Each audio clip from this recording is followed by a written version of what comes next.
Olá, eu sou a Cristina Cuiabalha, gerente de pesquisa e meio ambiente do Sesc Pantanal, e estou aqui hoje para a gente conversar um pouquinho sobre o Pantanal, aqui na Conferência Ethos, aqui no canal, e espero que vocês aproveitem, que seja um bate-papo aí, que vocês possam interagir também, para a gente trocar essa ideia sobre esse bioma que é tão conhecido, mas ainda cheio de ameaças, e o que que a gente pode fazer para cuidar do Pantanal juntos, né? O que que cada um pode fazer diante dessa riqueza e desse benefício todo que o Pantanal gera para a gente.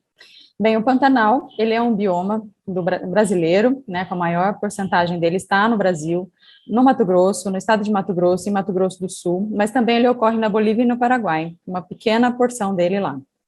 E aqui no Brasil ele ocupa uma grande extensão, são mais de 150 quilômetros quadrados, 150 mil quilômetros quadrados, e nessa extensão toda, é um dos biomas que tem muita interferência de outros biomas, como o cerrado, né? A gente costuma dizer que o Pantanal é um bioma com diversas fisionomias de cerrado.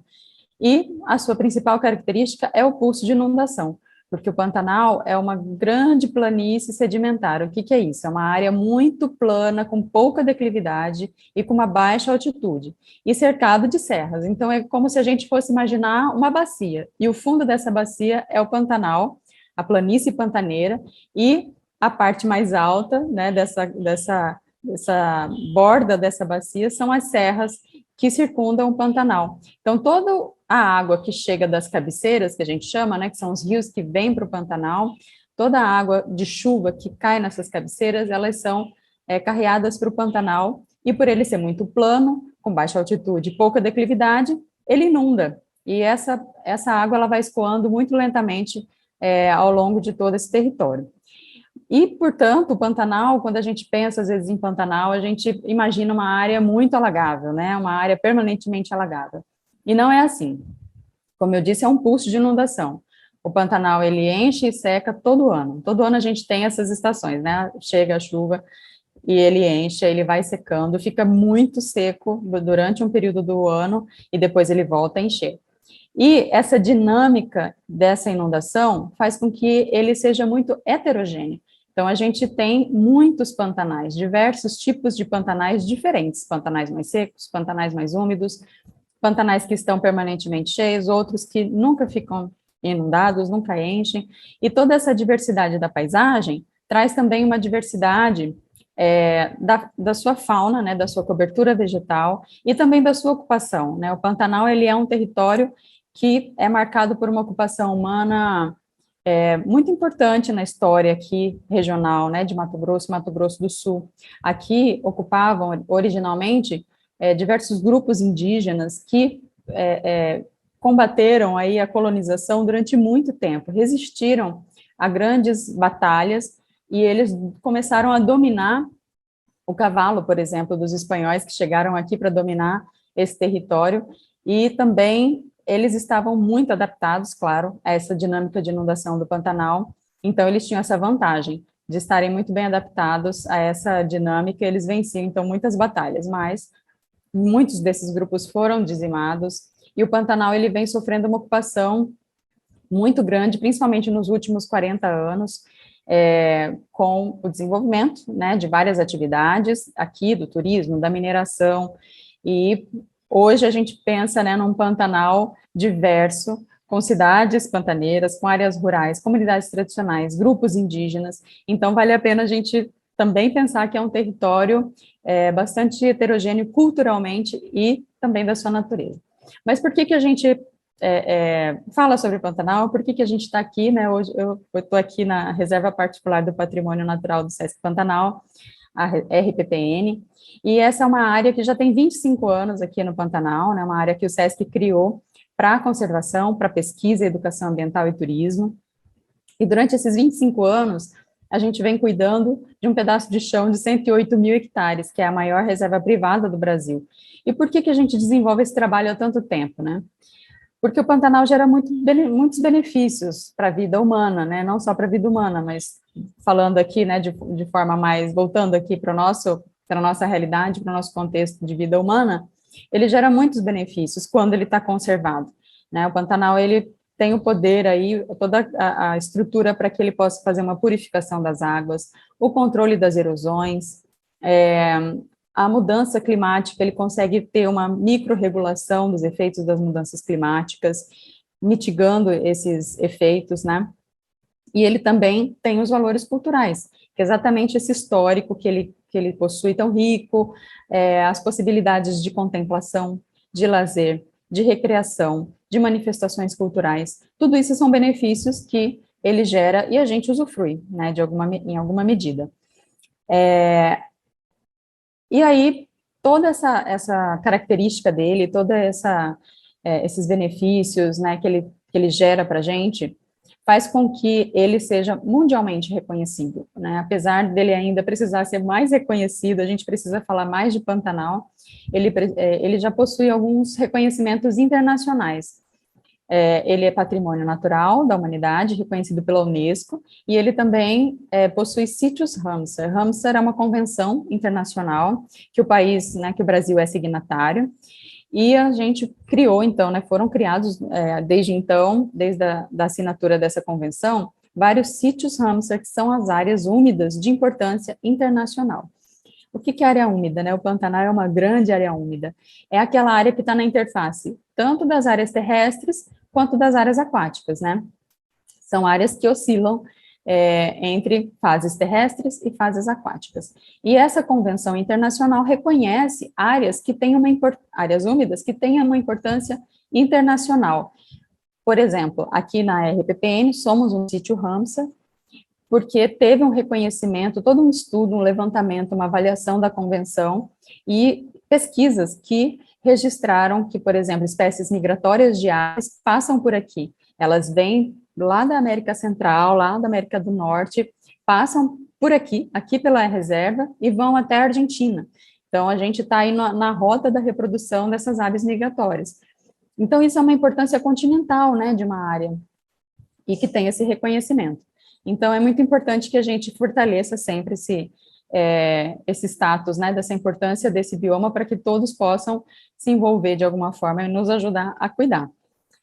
Porque, apesar de tudo isso, é um bioma bastante ameaçado. A gente viu que em 2020, acho que teve uma repercussão muito grande, né, os incêndios, 100% de origem antrópica, de origem na ação humana, seja acidental ou criminosa, e isso, por um lado, né, foi uma tragédia muito grande, muito triste, uma perda enorme de biodiversidade e de ameaça à vida humana das pessoas que vivem aqui também. Mas, por outro lado, foi algo que trouxe uma visibilidade, a gente percebe hoje que as pessoas reconhecem mais, trouxe união entre os atores que estão aqui, né, os atores sociais, as entidades públicas, as comunidades, os grupos indígenas, as unidades de conservação. Então, hoje a gente tem um cenário um pouco melhor, né, apesar de um passado um pouco trágico, né. E os incêndios impactaram de forma bastante expressiva na fauna. Aqui dentro da RPPN, nós fizemos um estudo do impacto do fogo na fauna, que identificou carcaças, né, mais de 13 mil carcaças, assim, que a gente já conseguiu estimar até o momento, mas foram muitas outras, que esse estudo ainda está levantando, né, foram coletados dados aqui ao longo de 4 meses do pós-incêndio, e os pesquisadores estão identificando essas carcaças que foram coletadas ou registradas, e foi um impacto imenso. A Embrapa também tem um estudo que está publicado, que aí inclui todo o Pantanal, né, o nosso estudo é só aqui da área da reserva, né, mas são números muito expressivos e muito preocupantes, né, e mais preocupantes ainda se a gente pensar naqueles animais que já estão ameaçados de extinção, né, que já existem poucos exemplares no Pantanal e em outros biomas do Brasil. Só que na RPPN nós temos pelo menos 15 espécies da grande fauna, né, que a gente chama ameaçadas de extinção, né, a onça-pintada, o tamanduá-bandeira, o lobo-guará. Então, são espécies bandeiras, assim, para a gente aqui, que a gente entende que se a gente tem um ambiente em que essas espécies estão ocorrendo, é um sinal que existe uma qualidade, né, desse trabalho que a gente tem empreendido aqui com tanto esforço. Mas o Pantanal também, né, essas espécies, elas não estão ameaçadas só pelos incêndios. Existe também uma pesca predatória muito intensa, nos rios do Pantanal, que também acaba comprometendo, né, os estoques pesqueiros. A gente tem a pesca tradicional, que é de subsistência, que essa é legítima aí do pantaneiro, né, mas também existe uma pesca predatória que é muito danosa, né, a gente percebe uma redução drástica de muitos peixes, inclusive peixes ameaçados de extinção também, como o dourado. Então, é uma prática que a gente, infelizmente, ainda encontra muito e tenta controlar. E a pesca é um exemplo também para a gente pensar que todo e qualquer impacto em uma determinada espécie, ou em um determinado grupo, ela vai refletir em toda uma cadeia, né? A gente costuma dizer no Sesc Pantanal que tudo está conectado, e essa é a realidade. O impacto que a gente gera nos peixes, com essa sobrepesca, vai comprometer a disponibilidade desse recurso para os outros animais, como as ariranhas, como as aves que dependem desses bichos. E se esses animais que dependem dos peixes se eles não têm alimento, os outros animais que dependem também desse recurso, né, desses animais que se alimentam dos peixes, também vão sofrer. Então, é uma reação em cadeia, né? Não tem como a gente isolar nenhum impacto. Ele acaba tendo aí uma capilaridade, uma dispersão de uma área muito maior, né, muito grande. Bom, então a gente tem um Pantanal muito rico, a gente tem problemas, né, ameaças que estão comprometendo toda essa riqueza, né, a gente tem uma diversidade de pessoas e grupos vivendo aqui nesse ambiente, e o que a gente pode fazer para que ele seja minimamente viável, que ele continue gerando tanto benefício, porque a gente usufrui, né, e que a gente depende, são benefícios vitais para a nossa sobrevivência, né, água potável, o ar puro, a mitigação das mudanças climáticas, controle de erosão, são serviços ecossistêmicos, né, tem um nome mais técnico, que a gente chama, mas são benefícios que a gente depende diretamente para que a gente possa sobreviver, né. Então, o que a gente pode fazer para conciliar o cuidado com o Pantanal e também o desenvolvimento desses grupos, dessas pessoas, dessas práticas aqui? As práticas, elas precisam ser responsáveis, né. Então, a gente traz aqui o exemplo do Sesc Pantanal, que atua nessa região já há 25 anos e que tem uma grande rede de ação, né? Iniciou com a conservação da natureza aqui dentro da reserva, hoje a gente é um polo de referência, né? O polo de referência socioambiental do Sesc Pantanal, porque é muita pesquisa que a gente ajudou e está ajudando a produzir, né, com mais de 70 parcerias com instituições de ensino do Brasil, fora do Brasil, mais de 150 publicações científicas. Então, isso é o coração do projeto Sesc Pantanal. Mas o Sesc Pantanal também vai muito além da conservação da natureza, mas por meio da educação, né, da conservação da natureza, a gente tem outras atividades agregadas aí, como o turismo responsável, a ação social junto com essas comunidades daqui do entorno, e de Poconé, que é onde está o Hotel Sesc Porto Cercado. A gente vai até as cabeceiras dos rios que chegam aqui, o Rio Cuiabá.